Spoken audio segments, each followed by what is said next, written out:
Good morning students. आज आप धोरण 9 में पाठ 5 स्वराज की नींव भणवानुं छे।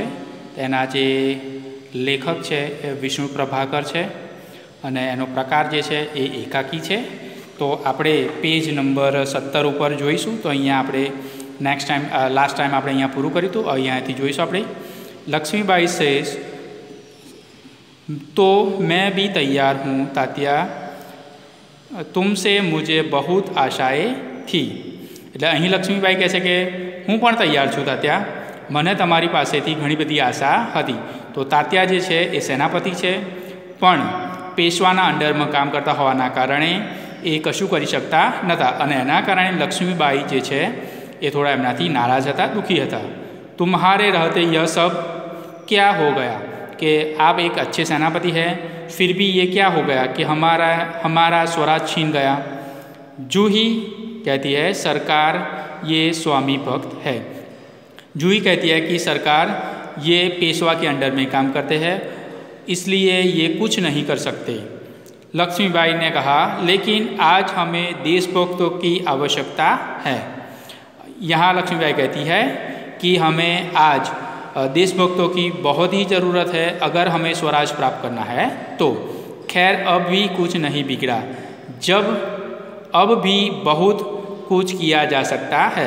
भले ही अंग्रेज़ों ने हमारा स्वराज छीन लिया, पर हम यहाँ पर लड़कर हम अपना स्वराज वापस पा सकते हैं। तात्या इसीलिए तो आया हूँ बाई साहब। यहाँ बाई साहब जो वर्ड है वो लक्ष्मीबाई के लिए यूज़ किया गया है। तात्या कहते हैं कि हाँ मैं इसीलिए आया हूँ बाई साहब, आप जो कहेंगी वही करूँगा, जो योजना बनाए उसी पर चलूँगा। यहाँ तात्या तोपे अपनी स्वीकृति देते हुए कहते हैं कि आप जो कहेंगे वही करूँगा और आप जो रचना कहेंगे युद्ध के लिए उस पर मैं अमल करूँगा। लक्ष्मीबाई तो जाओ तलवार संभाल लो। मतलब यहाँ लक्ष्मीबाई कहती है कि जाओ और युद्ध में अपनी जगह लेकर युद्ध के लिए तैयार हो जाओ। नुपुरों की झनकार के स्थान पर तोपों का गर्जन होने दो।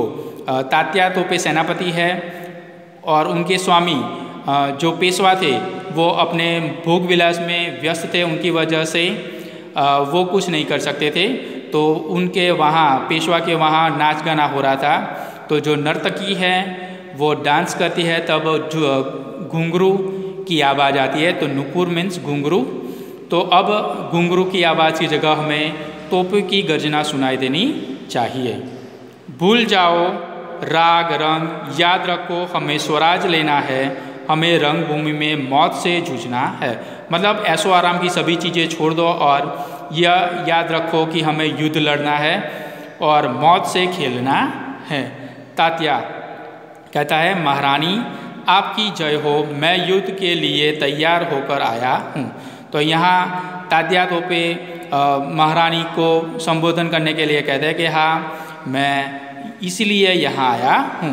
लक्ष्मीबाई जानती हूँ, लेकिन सेनापति इस बार यह याद रखना कि यदि दुर्भाग्य से विजय न मिल सकी तो तुम्हें सेना और सामग्री दोनों की को दुश्मन के घेरे से निकाल कर ले जाना है।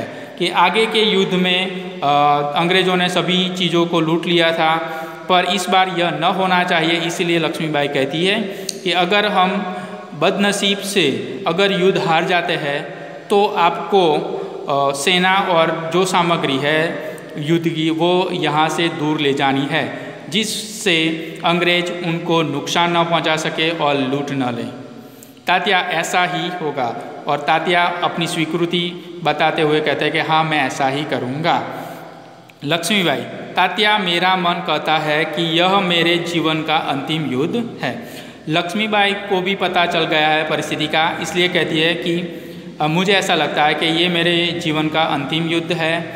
जीत हो या हार मुझे किसी बात की चिंता नहीं, चिंता केवल इस बात की है हमारी वीरता कलंकित न होने पाए। यहाँ लक्ष्मीबाई कहती है कि चाहे कुछ भी हो जाए, जीत मिले या हार, पर हमारी जो वीरता है उस पर कलंक नहीं लगना चाहिए।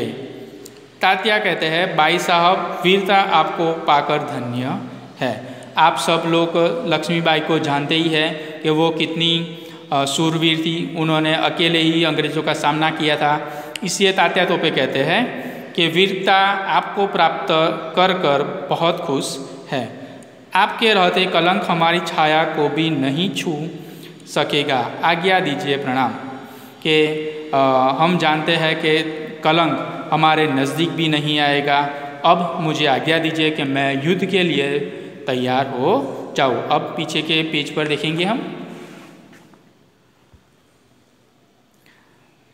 लक्ष्मीबाई कहती है, प्रणाम तात्या, मैं सीधी युद्ध भूमि में जा रही हूँ, देर न लगाना। तात्या चला जाता है। लक्ष्मीबाई कहती है कि अब मैं युद्ध भूमि में ही आपसे मिलूँगी, आप वहाँ जल्दी आ जाना, देर मत करना। मुंदर कहती है, सरकार आज मैं बराबर आपके साथ ही रहूँगी। मुंदर भी लक्ष्मीबाई को कहती है कि मैं भी युद्ध भूमि में आपके साथ रहूँगी। जूही कहती है, और मैं तोपखाना संभालूँगी। यहाँ जूही कहती है जूही कि मैं भी तोपखाना संभालूँगी। एक बात ध्यान रखना, अगर पहले के ज़माने में अगर युद्ध जीतना है तो जिस सैन्य के साथ तोप अच्छी हो और उसके साथ सैन्य सामग्री अच्छी हो, वो जल्दी युद्ध जीत जाता है। आपने वो पानीपत का युद्ध भी देखा था कि तोप और उसके गोले ख़त्म हो जाने की वजह से वो पानीपत का युद्ध हार गए थे, देखा था। लक्ष्मीबाई कहती है, और हम सब मिलकर या तो स्वराज प्राप्त करके रहेंगे या स्वराज की नींव का पत्थर बनेंगे। यहाँ लक्ष्मीबाई कहती है कि हमें आज जीत मिलेगी या स्वराज प्राप्ति के लिए सबसे पहले प्रयत्न करने वाले लोग बनेंगे। हर हर महादेव, तीनों हर हर महादेव का उद्घोष करती है कि तीनों मीन्स लक्ष्मीबाई, मुंदर और जूही हर हर महादेव का उद्घोष करती है और आगे बढ़ती है। पृष्ठभूमि में यही उद्घोष उभर कर आता है जो मंच पर प्रकाश के घुंघलाते न धुंधलाते सब कहीं छा जाता है। मीन्स स्टेज पर ये जो नाटक हो रहा था तब थोड़ा धुआं उठता है और वो सब दृश्य है धीरे धीरे अदृश्य होने लगता है, फिर धीरे धीरे शांति छाने लगती है और स्टेज पर नाटक की समाप्ति यहाँ दिखाई जा रही है और शांति छा जाती है। प्रकाश उभरने लगता है और पृष्ठभूमि में गीता पाठ का स्वर उठता है और बाद में नाटक खत्म होने की वजह से वहाँ पर गीता के स्वर सुनाई देते हैं और यहीं हमारा पाठ भी खत्म होता है। तो आपको शब्द और टिप्पणी, मुहावरे और स्वाध्याय अपने नोटबुक में लिखने हैं। तो यहीं हमारा पाठ 5 स्वराज की नींव खत्म होती है। अस्तु।